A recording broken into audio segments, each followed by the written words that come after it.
আমার চ্যানেলে সবাইকে স্বাগত জানাই। আজকে বানিয়েছি শাহি সিমই বাড়িতে। খেতে খুবই টেস্টি হয়েছিল এবং সবাই খুব পছন্দ করেছে। আপনারাও বাড়িতে একবার নিশ্চয়ই ট্রাই করে দেখবেন। আসুন দেখি কিভাবে বানিয়েছি। 4-5টা পাউরুটি সাইডটা কেটে গুঁড়ো করে রাখবো। ভাজা সিমই নিয়েছিলাম, গুঁড়ো গুঁড়ো করে রাখবো। একটা কড়াইতে 1 লিটার দুধ ভালো করে ফুটিয়ে নেব। পাশে আরেকটা জায়গায় ঘি গরম করে সিমইগুলো হালকা করে ভেজে তার উপর একটু চিনি দিয়ে রেখে দেবো। দুধটা ফুটে উঠলে গুঁড়ো করা পাউরুটিগুলো অ্যাড করব।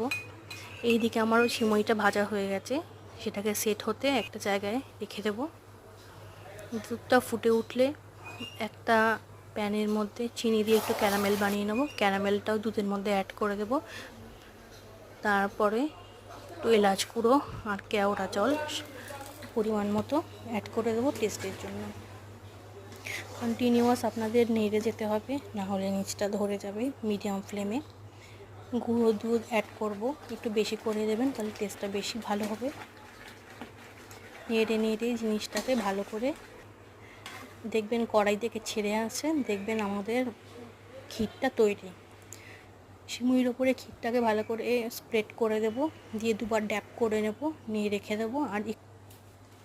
আর একটু সিমই আমি রেখে দিয়েছিলাম উপরে গার্নিশিংয়ের জন্য। আর আপনাদের পছন্দ মতো ড্রাই ফ্রুট উপরে অ্যাড করে নেবেন। নিয়ে অ্যাটলিস্ট 3 ঘন্টা আমাদের ফ্রিজারে ওটা সেট হতে রাখতে হবে।